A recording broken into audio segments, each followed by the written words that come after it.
Bagyong may local name na Francisco, sa 1-minute average, isa na itong super typhoon category. Pero sa kanyang 10-minute average, nananatiling typhoon category lamang maging kinapag-asa at Japan Meteorological Agency.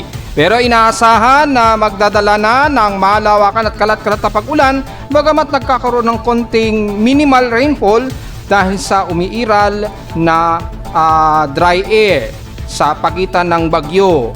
Ano ba itong dry air na ito? Alamin. Mas maulap na himpapawid ngayon ang umiiral sa iba't ibang bahagi ng Visayas at Mindanao at asahan po na magkakaroon ng mga kalat-kalat na napag-ulan sa most of southern Luzon, Visayas at western portions ng Mindanao, bunsod ng nahahatak ng habagat at na extension ng monsoon trough mula kay bagyong si Francisco. Ilang bahagi pa rin sa Metro Manila at extreme northern Luzon, maaraw pa rin tayo despite na nakakaramdam na tayo ng pagbaba ng atmospheric pressure at medyo unti-unting paglakas ng hatak sa hangin. At nalalabi pa rin naman sa inaasahan pa rin na magkakaroon ng mga ilang kalat-kalat na mga mahihina at some moderate at heavy rain showers sa ilang bahagi ng Mimaropa, western portions ng Visayas at ilang bahagi sa silangan ng southeastern Luzon o Visayas. At 94W nasa moderate to high chance na maging isang active na low pressure area. Magiging kagaya din ba siya sa magiging galaw o kilos ni Bagyong Francisco? Alamin.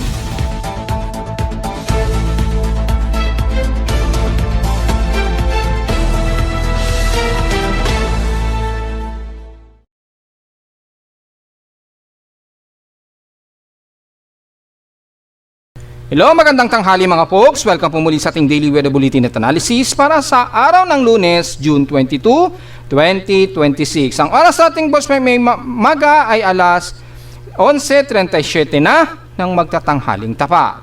Hello, magandang tanghali mga folks. Welcome po muli sa ating Daily Weather Bulletin at Analysis para sa araw ng Lunes, June 22, 2026. Ang oras sa ating boss may maga ay alas 11:37 na ng magtatanghaling tapat. So nakataas ngayon ang thunderstorm advisory care o pag-asa sa most of southern Luzon po yan. Kasama na ang northern summer yan. So pinakita ko sa inyo kanina sa Doppler radar. At ilang bahagi po ng San Vicente sa northern summer at sa Lipinig, Gamay, San Roque hanggang Mapanas. Within 1 to 2 hours may effectivity niya na at mga karatig bayan po. Nagdala na lamang ng payong although hindi naman masyado violent ang pag-ulan na nakikitaan natin dyan. So magdala na lamang po ng payong ha. At may inaasahan tayong medyo bumabugsong hangin dahil sa nahahatak nga po yung ating habagat ngayon dyan sa bandang Visayas at Southern Luzon. Yan. At most of sa nalalabi ng Visayas area ay nakataas sa affected areas ang Negros Occidental, Iloilo, Antique, Aklan at Palawan na rin. Well, sa Negros Occidental nga po yung Kabangkalan, Murcia, Bogo City, La Carlota City hanggang Sagay City na yan. Sa Iloilo naman yung Miagao, pinakita ko sa inyo sa Doppler radar kanina. Sa Palawan, sa Rizal, Aborlan at Nara. At sa Cebu naman ang Santander, Sambuan, Sibonga hanggang Madawi na yan at Konsolasyon. Sa Bohol naman ang Buen Unido, within next 30 minutes daw to an hour daw ang effectivity ng thunderstorm. So ingat na lamang po sa mga pagkulog po. Asahan ang magkakaroon tayo na madalas na localized thunderstorms. Yan. Sa bandang Mindanao naman, well, ang Zamboanga, Sibugay, Zamboanga del Sur, Lanao del Norte at Zamboanga del Norte, kabilang na ang mga dulo sa Tawi-Tawi, Sulu, yan, kasama na ilang parte ng Marawi, yan, sa may bahagi ng Lanao del Sur po yan. Pati na rin ang Hulo-Sulo po nakataas po. Within 1 to 2 hours po effectivity niyan, so magdala na lang ng payong mga folks. Ingat na lamang po sa mga pagkulog at pagkilat. Madalas yun ang mararanasan natin. Samantala sa Metro Manila, base sa aking dashboard sa PIMO Weather, ay mula sa amin sa Caloocan, at least 40% chance daw na uulanin Lunes hanggang bukas daw. So mapapansin natin mukhang mababa ang chance na uulanin tayo. Kaya nga po ipapaliwanag natin yung effectivity ng dry air na yan, kung bakit nagkakaroon ng pagtipid sa buhos ng ulan dahil po sa dry air na yan. So, nagkakaroon tayo ng enhanced sa bagat, kaya lang agad-agad natutuyo yung water vapor. Papaliwanag natin yan may konti. Sa ngayon, 40% ang chance daw na ulanin sa Metro Manila ayon dito sa forecast and storm prediction namin. Hanggang Martes daw po yan. Actually, hanggang Wednesday, hanggang 40% lang daw na may kasabay na overcast, partially cloudy, at inasang medyo hot humid tayo. Sa ating current conditions, overcast tayo, gloomy haze at few clouds ang umiiral dito sa amin sa Caloocan. Medyo nagkakaroon na tayo ng medyo mahangin dahil po sa nagkakaroon na tayo ng hatak sa ating habagat. Ayan mapalo na ng 17 km per hour at yung bugso at least naglalaro na sa 40 km per hour pataas yan. Sa lowest temperature na naitala ng weather station, kaninang madaling araw, 4:30 AM, pinakamababa ng 26.9 degrees Celsius. Kahapon na natiling grabe pa rin ang init sa amin at 36.8 degrees Celsius despite na inulan kami ng matindi kahapon. Kahapon ito ng hapon at 1:49 PM. Yan. Ibig sabihin, grabe ang aming heat index, umalo ng 54.9 degrees Celsius ang aming init pandama kahapon. So, kung titingnan natin yung ating computed na heat index, kukunin natin yung computed sa ating station all-time records through heat index ay nasa 51.7 degrees Celsius. Yan So mapapansin ninyo, despite na habagat season na tayo, pero nakakaranas pa rin tayo ng maalada hot dry season pa rin. 51.7 degrees Celsius yung computed heat index sa amin sa Caloocan. So asahan natin sa buong Metro Manila ay pumalo po yung ganyang katindi ang mga alinsangan natin. So hindi ibig sabihin na taghabagat na tayo o rainy season, hindi ibig sabihin hindi pa rin tayo nakakaranas ng mainit na panahon. Again, drought year po tayo dahil meron tayong El Nino, so tagtuyot po tayo sa Pilipinas hanggang sa buong taon na po ito mga folks. So hindi ibig sabihin drought tayo, hindi pa rin tayo makakaranas ng mga pag-ulan. Kaya lang, bahagya nga lang mas mababa ang average ito kumpara during La Nina phenomenon. Malinaw yan mga folks Kung titingnan naman natin sa ating almanac, base sa ating heat index forecast at real-time instrumentation, as of 10:39 AM, meron tayong 47.5 degrees Celsius na ngayon na danger. At sa forecast ng ECMWF ay 45 degrees Celsius lang daw ang pinakamataas, which is base sa maghapon, hanggang 45 degrees Celsius daw ang pinakamataas sa amin sa Caloocan. Yan, ayon dito. Kaya lang sa instrumentation humihigit pa. Mula sa automatic weather stations ng Data PD Pag-asa, although mayroong dalawang weather stations ang sira, yan, kabilang ng General Santos, ang heat index highest so far as of 8 o'clock at 11 AM ngayong umaga, ay ang pinaka-highest ay ang Bilar Balete na may 46 degrees Celsius at Dayat Camarines Norte na may 46 degrees Celsius na heat index. Highest air temperature ang General Santos daw. So mukhang may sira ang Gensan. So hindi natin isasama muna yan.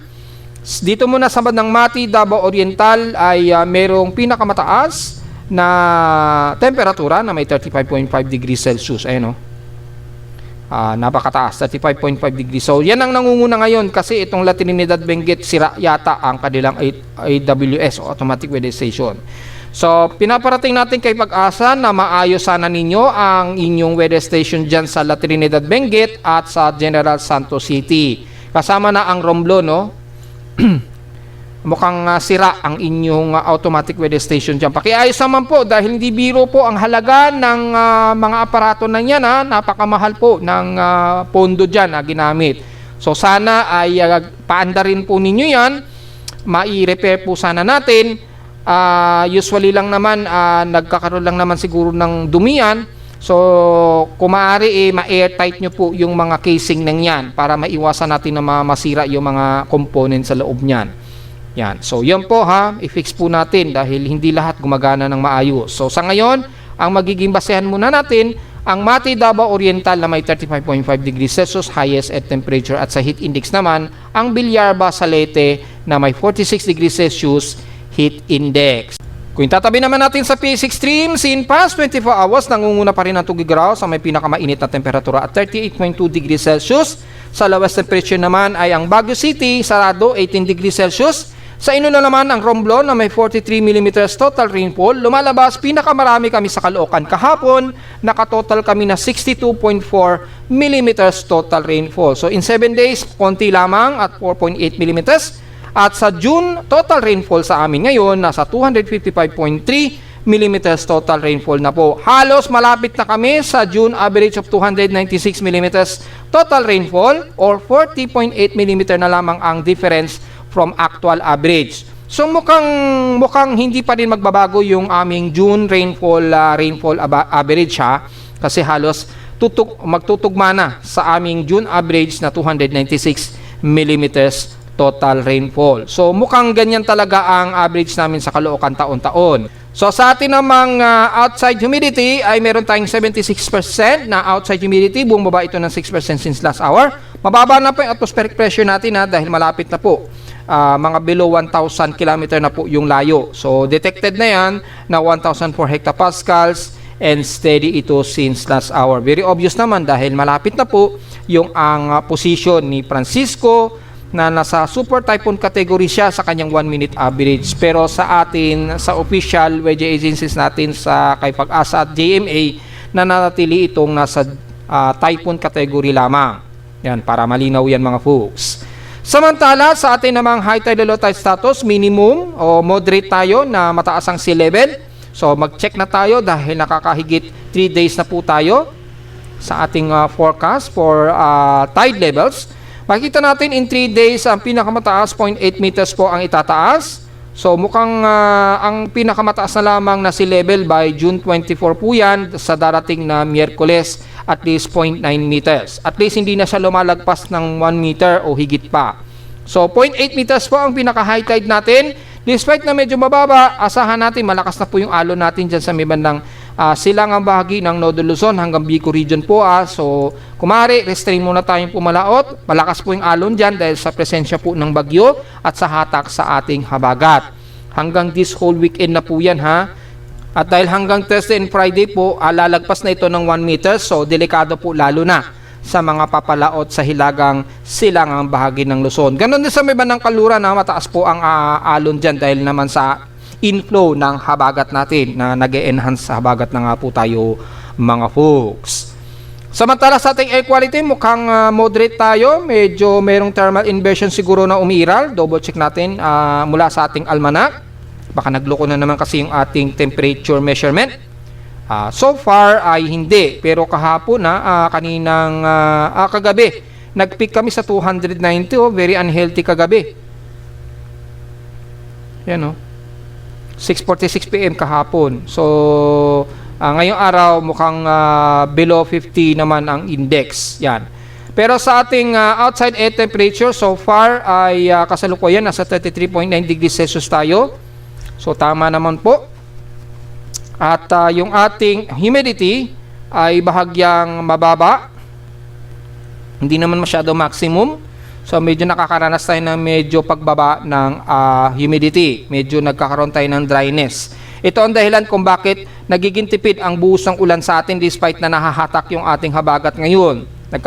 Naghahalo yung dry air patungo sa inflow ni Bagyong Francisco na tatalakayin natin maya-mayang konti. Kitang-kita po sa ating hygrometer sensor na medyo nagda-dry po tayo mga folks. Ayun kitang-kita. Yan. So yan po yung status natin. At mula naman sa ating almanac, sumikat ang haring araw kaninang 5:28 AM at lulubog po ito mamayang 6:27 PM. First quarter na po tayo dahil liwanag ng buwan natin ay 52%, pero pa-moonrise pa lamang ito, may negative 4 degree elevation pa.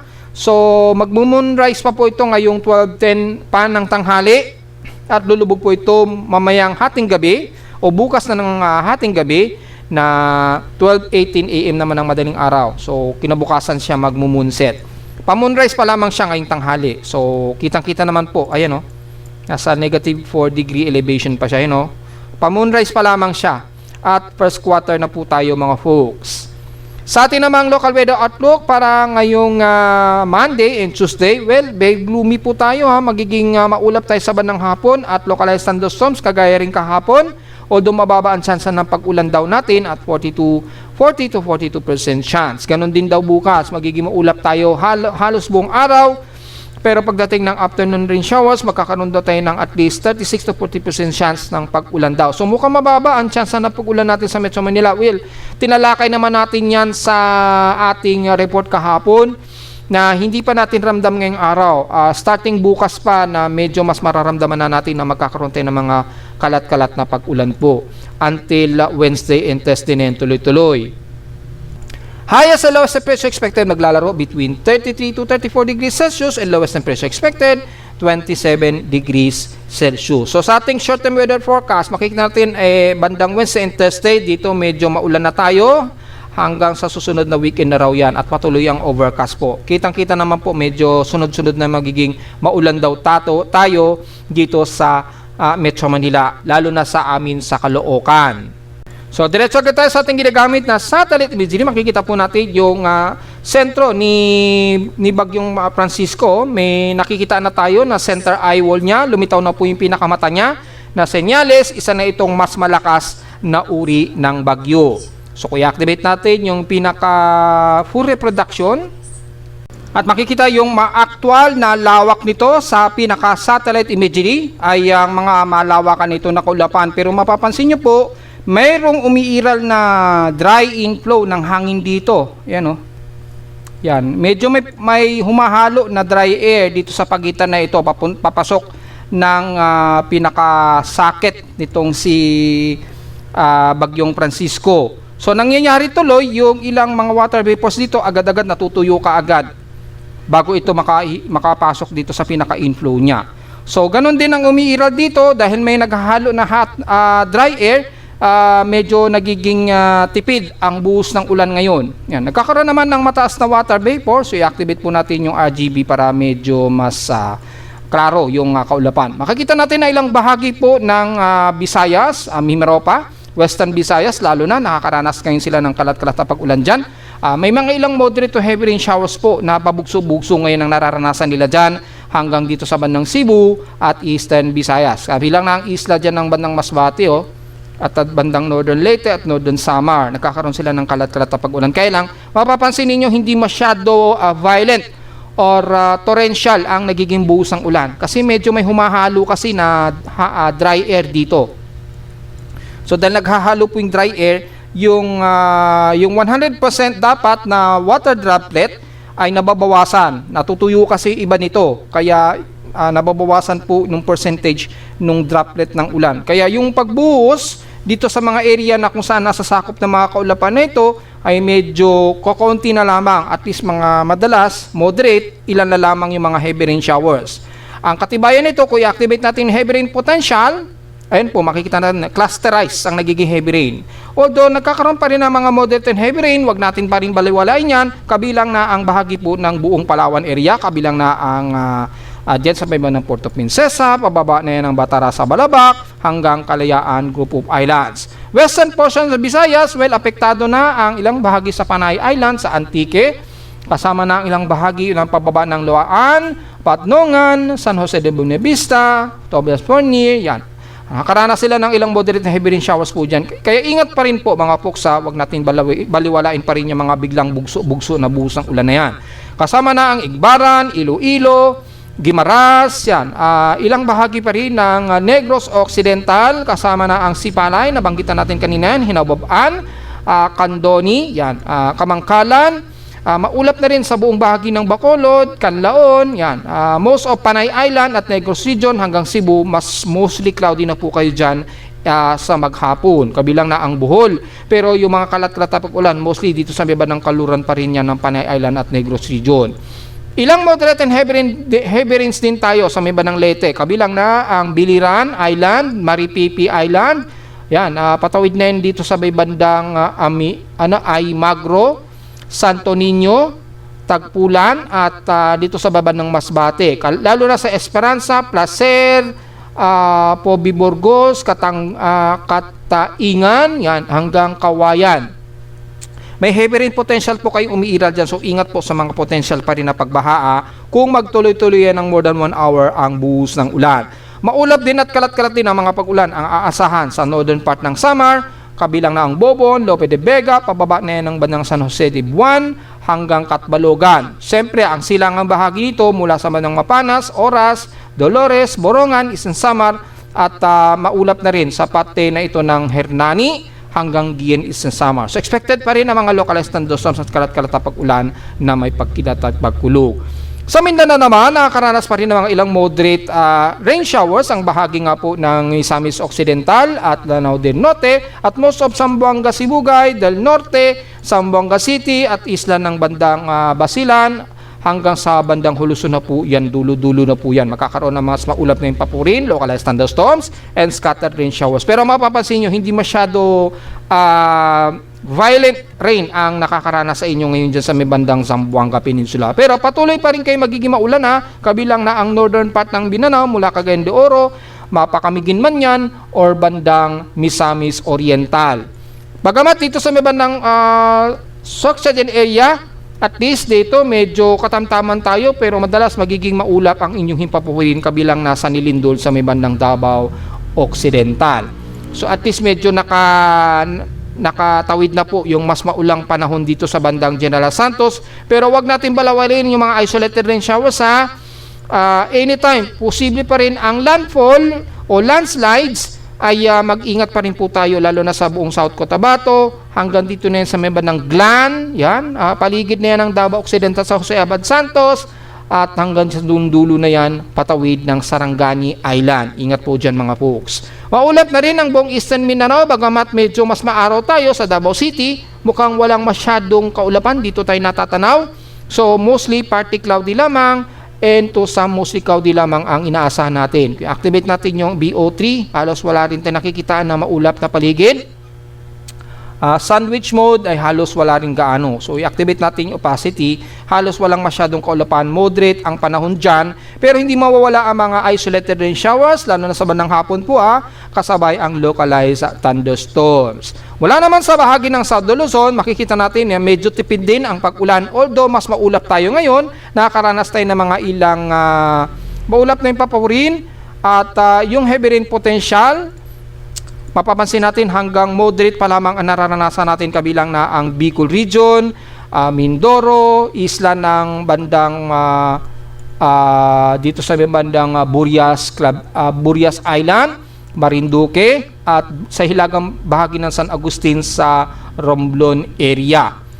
Bagamat mas maulap, partly cloudy to mostly cloudy ang madalas sa maghapon, hindi mawawala ang mga isolated rain showers and localized thunderstorms. Lalo na sa buong Kabikulan po kasama na ang Sorsogon, pataas na yun ng Legazpi, Iriga, hanggang Naga. Yan ang magiging mostly cloudy na tayo dyan.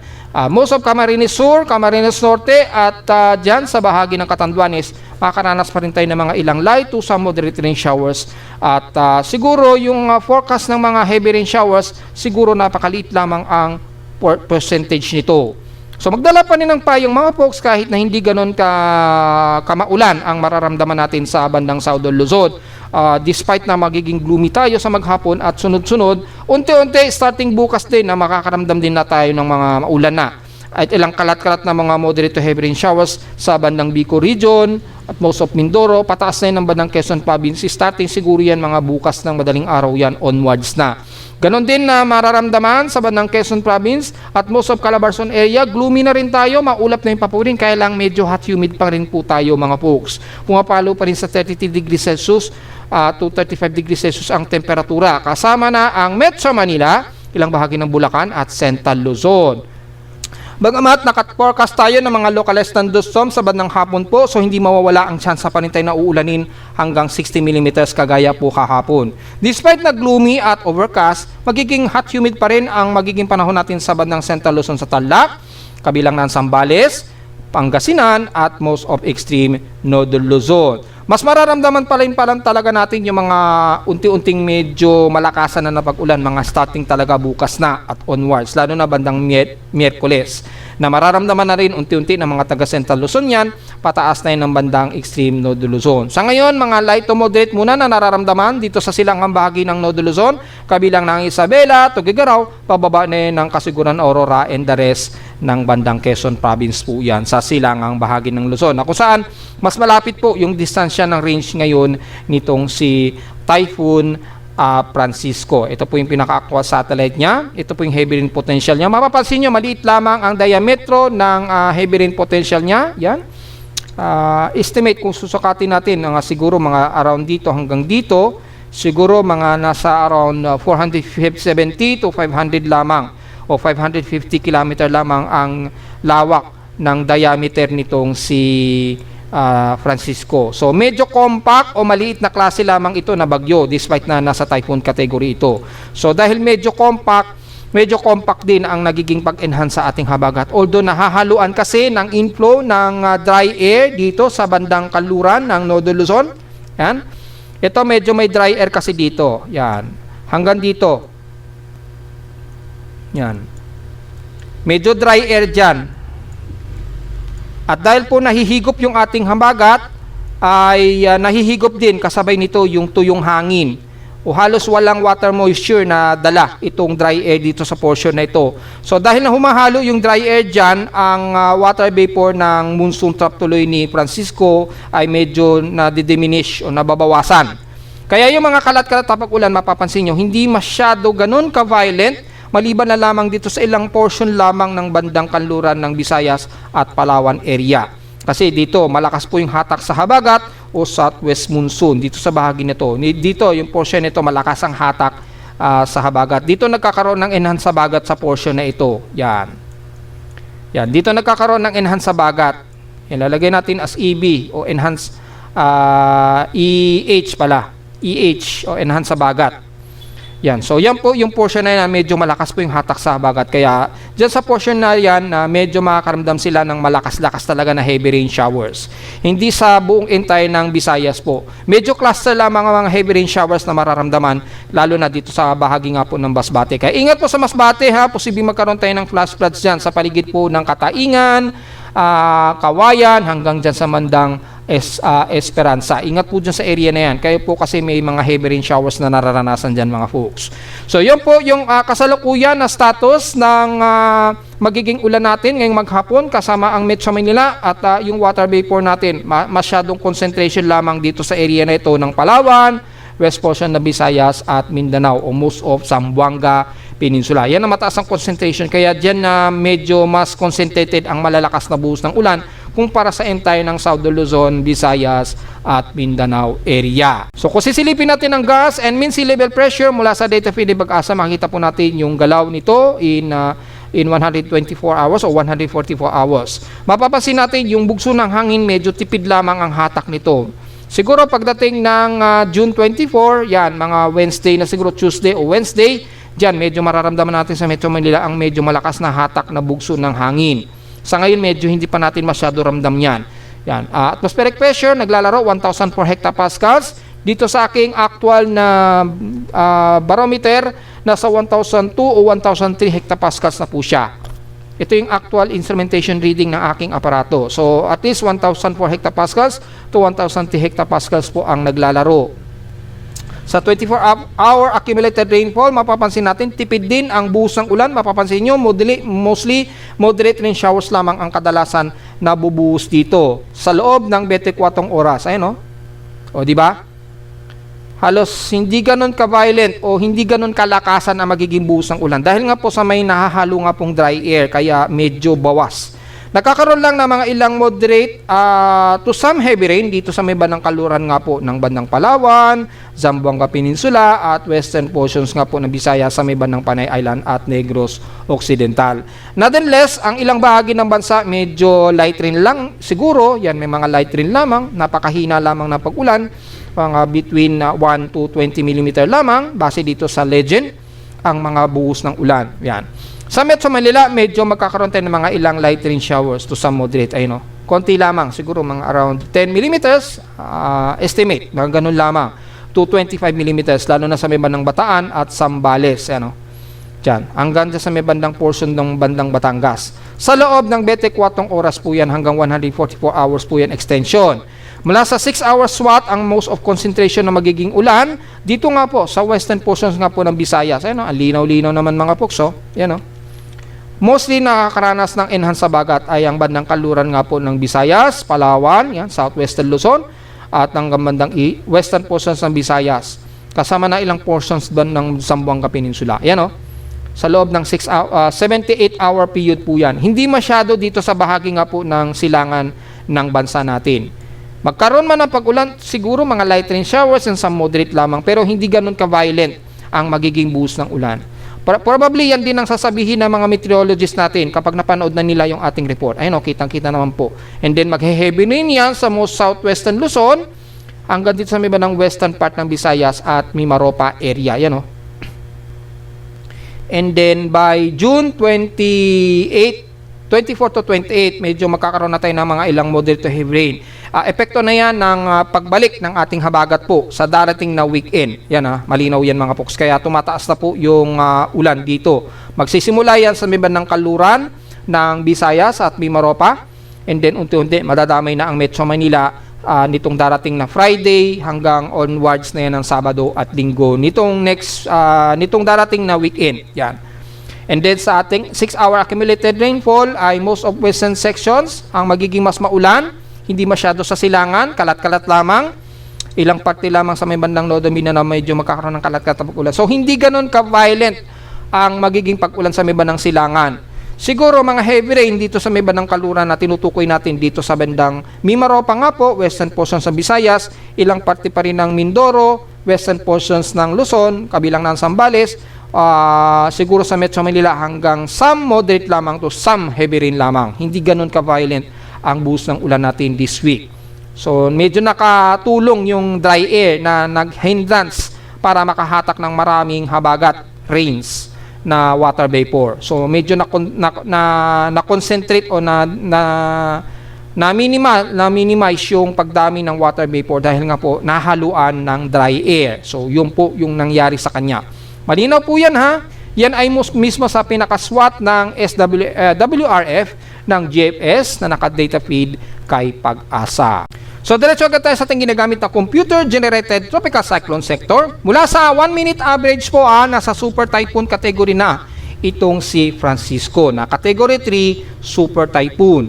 Yung kanyang 1-minute average sustained wind ay nasa 185 km per hour at umaabot paminsan-minsan ng bugso nito hanggang 241 km per hour. Pero yung 10-minute average nito, ito yung umaayon kay Pag-asa at Japan Meteorological Agency under typhoon category pa lamang na nasa 163 km per hour at bugso umaabot ng 212 km per hour. Probably ito pa lamang yung lalabas na official kay Pag-asa at Japan Meteorological Agency na sa typhoon category lamang.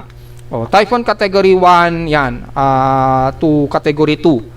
Pero pagdating sa category 3 to super typhoon category ay nasa 1-minute average pa lamang po yan or hindi yan kasama sa Pilipinas sa ngayon.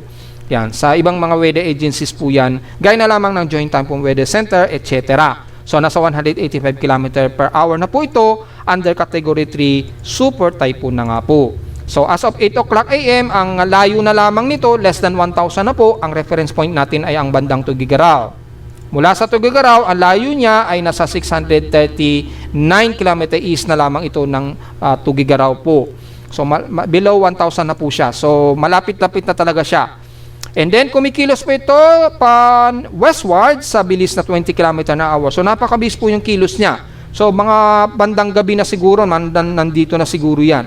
Yan, malapit na yan sa bandang silangan ng bandang Santa Ana, Cagayan.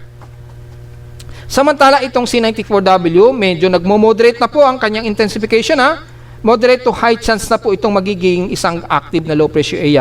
Kaya lang, medyo malayo yung trajectory niya kumpara dito kay Francisco.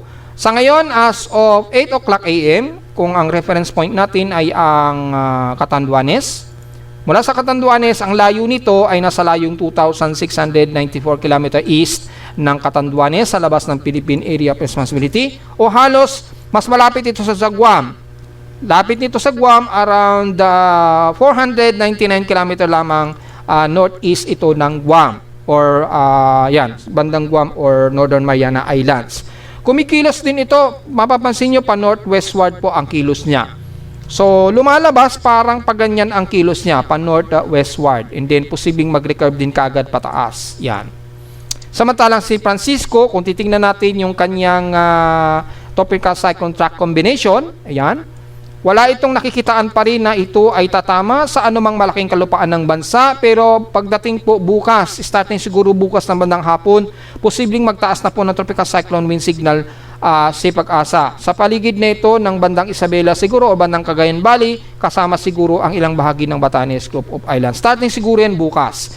Dahil mabilis po yung movement speed niya. Sa ngayon wala pa dahil hindi pa umaabot yung pinaka band ng ating tropical cyclone wind signal band. Ayan, wala pa pong inaabutan na anumang kalupaan. So wala pa rin itinataas. Wala tayong ina-expect na magtataas ng tropical cyclone wind signal.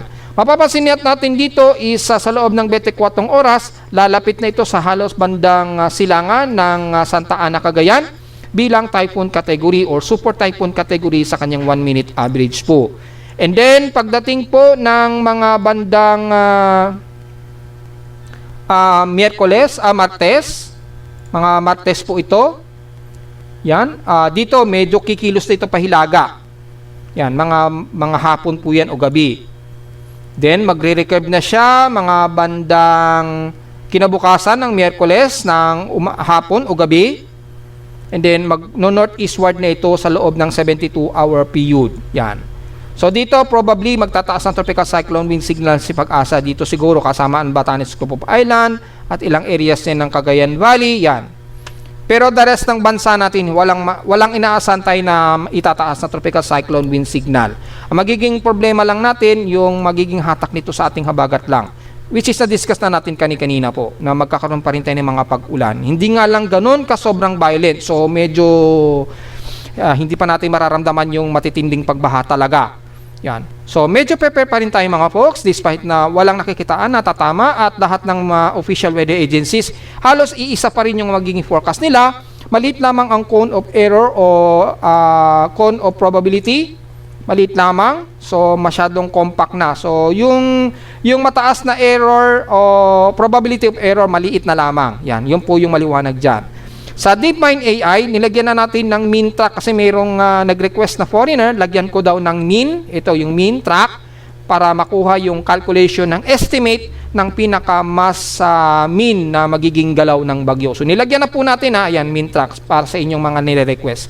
So tuloy lang magre-request kung gusto nyo po at gagawin natin ng makakaya natin hanggat makakaya natin na i-modify yung ating webpage script. So nilagyan na natin ng mean track at mapapansin niyo sa loob ng 24 oras, halos iisa lang din ang ipinapakita dito na magiging kilos ng bagyo. So malino naman po yan. At yung cone of uncertainty, bagamat bahagya pa lamang, bahagyang malawak pa, pero halos maliit na lamang yung probability ng magiging error ito.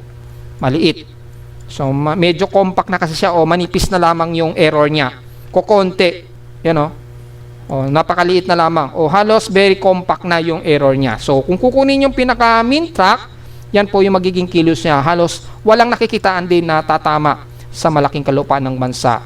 So within 96 hour pa ito inaasang lalabas ng Philippine Area of Responsibility.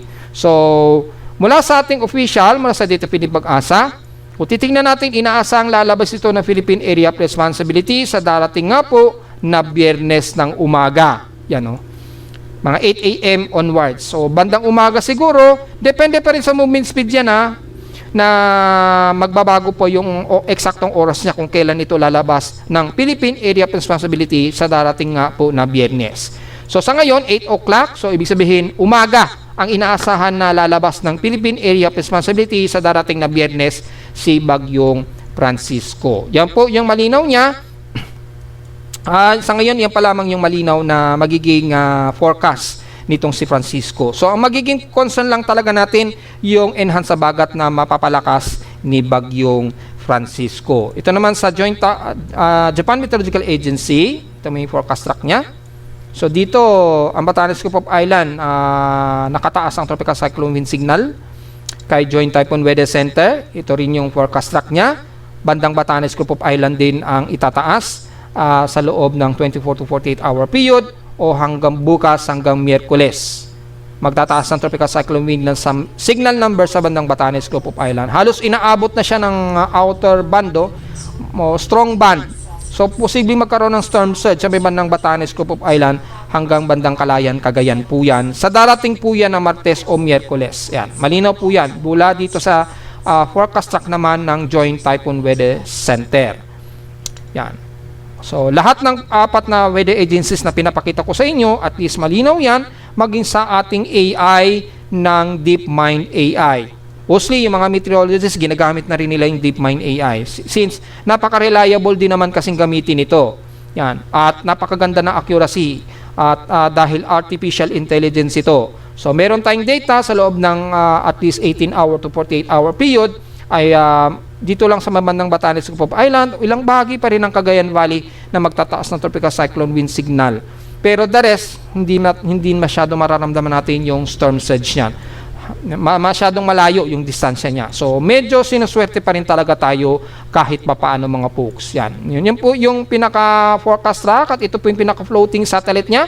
Meron na po siyang eye wall. Nakikita na po na senyales na isang ganap na ito na mas malakas na bagyo. Kaya lang, maliit lang yung pinaka-diametro niya. Ito naman si 94W. Medyo may low level convection na po. At upward low, medyo disorganized pa lamang ng bahagya, pero at least nakikitaan na natin siya ng convectivity. Yung aloft niya medyo mataas na, ang pinaka-upper quadrant niya. So mukhang may chance na maging active na low pressure area po ito. So sa ating SpaghettiOs models ay ang tropical cyclone intensity forecast para kay Francisco, inaasahan daw na posible para umabot sa category 2 typhoon. Pero at least typhoon category pa rin siya na hanggang category 2 typhoon siya na ilalakas. Yan lamang yung lumalabas sa forecast, which is mukhang tumutugma naman sa pinaka-real time natin. Kaya lang yung 1 minute average, syempre mas malakas po yung kanyang forecast o yung kanyang actual na super typhoon nga po. Yun. Pero pag 10 minute average, malamang hanggang category 2 typhoon lang ang ilalakas nito hanggang sa ito'y makalabas ng Philippine Area of Responsibility sa darating nga po na Biyernes. So malinaw po yan. Dito hanggang typhoon category lang talaga ang ilalakas niya ayon sa pinaka-forecast ng Tropical Cyclone Intensity Forecast natin. So diretso agad sa ating ginagamit na Tropical Cyclone Assessment Monitoring. Makikita po natin sa simulation para kay Francisco, kay Typhoon Francisco. Mapapansin din ng hatak nito sa ating habagat halos hindi ganun kalakasan. Halos very minimal lang. Magkaroon man ng mga ilang heavy rain, manaka-naka lamang o ilan lamang sa area ng bandang Mimaropa at western portions ng Visayas at Mindanao. Starting yan bukas on the way hanggang bandang Biyernes. So makikita po natin, hindi ganun katindi ang pag-enhance sa ating habagat. At mapapansin natin dito sa bandang hilagang kanluran niya, medyo dry ang paligid o dry air. So dahil hahalo po doon sa higop ng kanyang inflow, ng kanyang monsoon trough, ay nagdudulot po ng medyo pagbaba ng dami ng ulan na nahahatak dito. And then habang ito ay papalabas ng PAR sa bandang Biyernes nga po, mapapansin nyo medyo kakaunti lamang yung pinaka water vapor na daladala nito. Yung precipitate rate, mababa lamang yung pinaka intensity o volume ng dami ng ulan. So probably madalas moderate rain showers lang talaga. Kay ECMWF naman, kung titingnan din natin, ganon din karami o halos hindi ganon ka-violent na magiging buhos ang ulan sa bandang kanluran.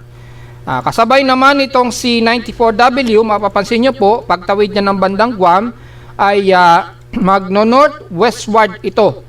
O halos hindi nakikitaan na ito'y papasok ng Philippine Area of Responsibility, itong si 94W. So kung sakali man na maging isang ganap na bagyo man itong si 94W, mukhang wala itong nagiging banta na makakapasok ng Philippine Area of Responsibility. Maliban na lamang sa mga nasa Guam na maapektuhan itong sirkulasyon na ito.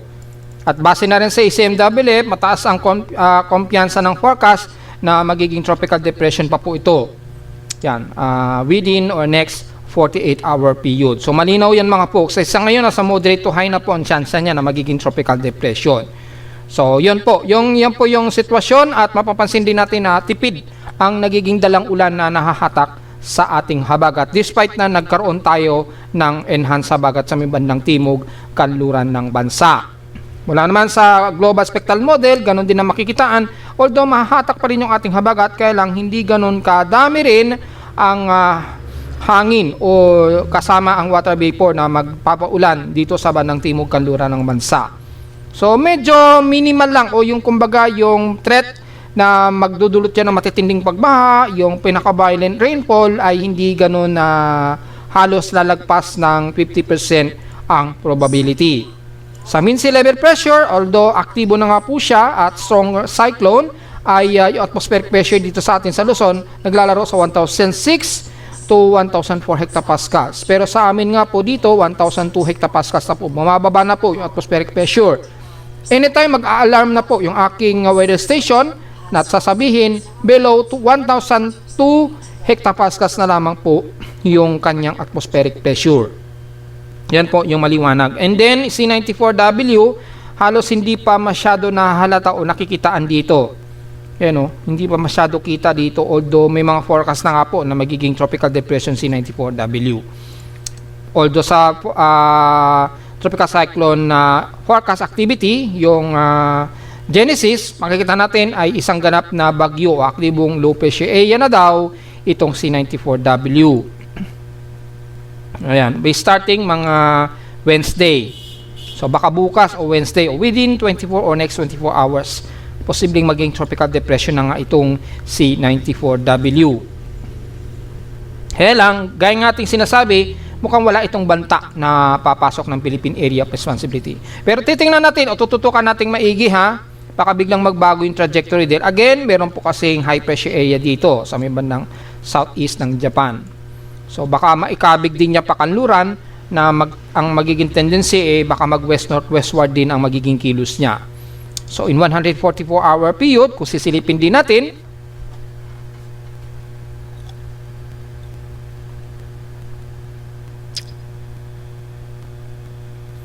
yan, mapapansin din mga folks, most probably ay itong C94W, yan, magre-recurve din kaagad At mukhang meron na naman panibagong tropical wave na mabubuo sa may bandang Mid-Pacific o bandang Marshall Islands na naman. Ano araw to? June 27. So mukhang may bago na namang tayong babantayan o kasunod ni 94W. Well, titingnan po natin maigi dito kung itong potential na tropical wave na ito magiging panibagong bagyo na naman. So gaya nga po natin sinasabi, madalas medyo sunod-sunod na po na may mamamataan tayong mga ganitong tropical wave. Dahil siyempre, mag-strengthen na po yung ating intertropical convergence zone yan. Yan. Kaya lang, ang kagandahan lang nito, malalayo o masyadong malayo ang kadalasan na may mabubuong bagyo dahil nandito nga po yung mas mainit na sea surface temperature. Yun po yung yun po yung kasalukuyan nating forecast. So abang-abang na lamang kung may susunod pa kay 94W hanggang sa susunod na linggo yan or sa susunod na siguro na linggo yan magkakaalaman po kung merong bago kasabay ng bagong low pressure area na possible kay 94W. Samantala sa ulat lindol, after ng grabing init kaya nagkaroon na naman ng distortion sa aking seismometer kahapon. Ngayon medyo bumababa na naman yung temperatura ay medyo kalmado naman at wala naman tayong nadedetect na medyo may kalakasan na mga paginig. However, mula sa data feed mismo ni Phibox, patuloy pa rin naman aftershock sa paligid po ng Davao Occidental at Sarangani. Ayan, marami na namang magnitude 4 na naitala. Unang aftershocks magnitude 4 ay dito sa may bandang Balut Island uli. Kaninang 9:35 AM nagkaroon. Pero sobrang layo nito halos Indonesian Peninsula na siya. May magnitude 4.2 na 230 km ang lalim. Sunod naman dito sa may malapit sa Glan, magnitude 4.8 po ito na mababaw lamang na 14 km ang lalim. Yan Nagkanap ito 10:17 AM ngayong umaga. So bago-bago pa lamang po yung mga pagyanig nito. Then after nyan wala naman pero patuloy pa rin yung mga aftershocks dyan sa paligid pa rin ng Sarangani or paligid ng General Santos. Total earthquakes na ngayon dyan ngayong araw sa paligid ay nasa total of 56 earthquake count. Ayan So, ilan na po yung total earthquake natin sa Pilipinas ngayong araw. For today, ang total earthquake natin ngayon ay nasa 76 total earthquakes. Yan. Kukunti pa lamang po. Yan. Mas marami lang talaga dito sa may bandang General Santos. So, mag-iingat pa rin po tayo mga kababayan dyan sa area. Although, medyo makakahinga na kayo ng maluwag dahil hindi na kayo masyado mararamdaman yung hatak sa habagat. Although, may mga isolated case of scattered rain showers pa rin tayo dahil pa rin sa medyo may southwesterly inflow pa rin tayong mararamdaman dyan kahit papaano. At mula naman sa ating historical earthquake data para makita natin, yan, for the month of June,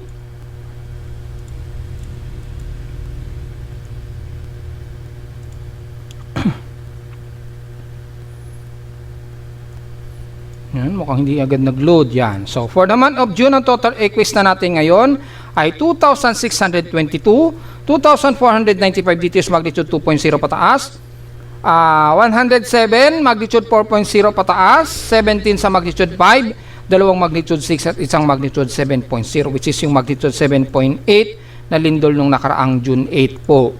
Yan, napakarami na. Sobrang dami na, halos magti 3,000 na po yung total earthquakes natin this month. Ang dami nga lang ng total earthquakes sa paligid po ng General Santos. I-zoom in natin para ma-count in. Yan, sa paligid ng Southern Mindanao, total earthquakes natin ay 2005 po. Yan, napakarami pa rin talaga sa paligid nito ng General Santos. At tuloy-tuloy pa rin yung mga aftershocks dyan, kaya mag-iingat pa rin po yung mga kababayan natin. So kung titignan naman natin yung ating annual frequency earthquake kasama ang magnitude 1.0 pataas, nasa total na tayo na 11,673. Halos maabutan na nito yung nakaraang 2021 na nasa total of 12,073. Malapit na niya malagpasan yung dami ng lindol noong year 2021. Ngayon, nasa 11,673 na po tayo. Pero kung hindi kasama ang magnitude 1.0, ay nasa total tayo na 8,043 total earthquake starting January hanggang ngayong month of June 2026 po.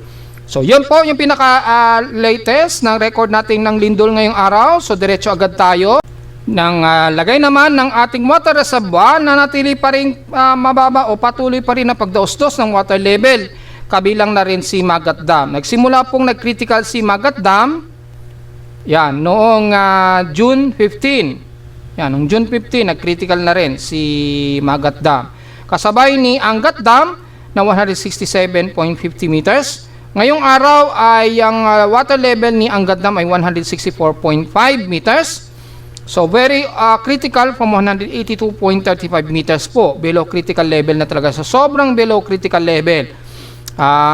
Hindi pa rin sapat yung dami ng ulan para maibsan po o makabawi dito sa pinaka-critical level ng dalawang dam na ito. So, mula sa 165.04 kay Angat Dam, ngayon ay nasa at least 164.5. Yun, 164.5 na pala, hindi pala 165. 164.5 meters ang water reservoir. Ang laki kasi ng konsumo sa kanya, negative 0.54 meters ang nabawa sa kanya sa loob ng 24 oras. Malinaw lamang na nagdi-distribute ito sa Luzon kasama na ang Metro Manila. Kapag patuloy pa rin na baba ng baba ang water reservoir ni Angat Dam, mukhang magkakaroon tayo ng krisis sa tubig kung tuloy-tuloy pa rin ito sa mga susunod na buwan. Maaaring magdeklara po yung ating hydrological center na posibleng magkaroon tayo ng krisis sa tubig. At dahil dyan, posibleng magtaas sila ng signal sa tubig at magkakaroon ng rotational cut ng water supply sa mga iba't ibang lugar siguro sa Metro Manila. Antayin nyo na lamang siguro na magdeklara po sila dahil grabe na po ang pagbaba o patuloy na pagbaba ng water reservoir ni Angat Dam. So kung titingnan natin yung total ng level ng Angat Up Magat Dam, hindi kagaya kay Magat Dam, medyo nakaka-recover si Magat Dam. Pero pagdating kay Angat Dam, grabe. Tuloy-tuloy pa rin ang pagdaos-dos ng kanyang water reservoir. Ayun, grabe, bagsak-bagsak talaga.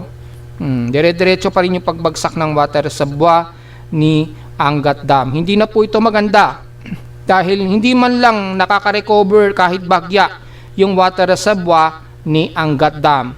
At dahil sa patuloy pa rin ang pagbaba ng water level niya ay hindi po ito magiging magandang senyales at dahil po sa magpapatuloy ang pagbaba niyan, maaari po maka-apekto yan sa pagsusupply ng tubig natin at maaring kasama ang Metro Manila. At least may idea na po tayo ayan 164.5 meters na lamang ngayong araw yung ating water reservoir At karamihan na po puro water critical na bukod kay Magat Dam, ang Buklaw, yan, the rest kasama si San Roque, Pantabangan at yun nga, kabilang na rin si Angat Dam. Yan. Itong Kaliraya mukhang naka-reserve lang yata yun o parang backup.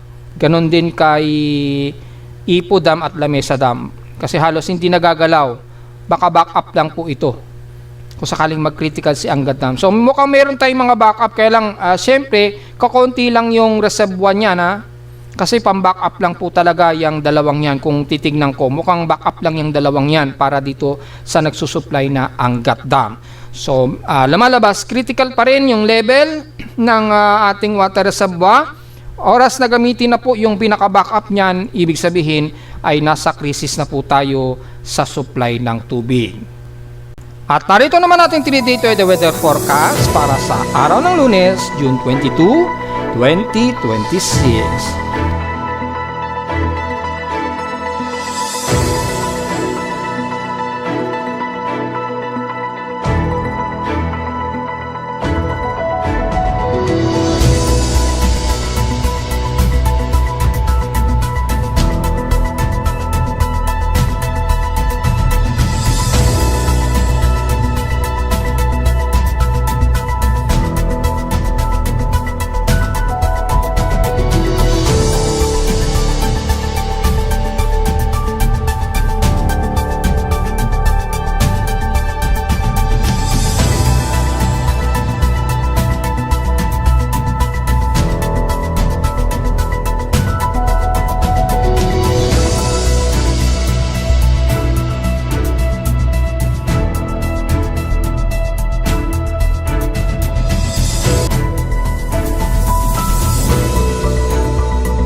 At hanggang dito na lang po ating Daily Weather Bulletin at Analysis para sa araw ng Lunes, June 22, 2026. At huwag niyo pong kalimutan na mag-like, share, subscribe po sa ating YouTube channel at visit lamang anytime sa ating website na www.pimoweather.com para sa iba pang detalye na gusto nyo malaman na hindi natin isama ngayong tanghali na, actually hapon na, sa ating report. At asahan natin na despite na malapit na po yung distansya ni Bagyong Francisco, ay mapapansin natin na medyo maaraw pa rin at hot humid pa rin tayo dito sa Metro Manila. Pero hindi mawawala ang forecast ng localized thunderstorms ngayong hapon, so be ready pa rin sa inyong mga payong. At visit lamang sa ating website sa gusto malaman pa rin pinaka-dynamic events mula sa reading ng ating aparato sa Caloocan at sa data feeds mula sa iba't ibang weather agencies.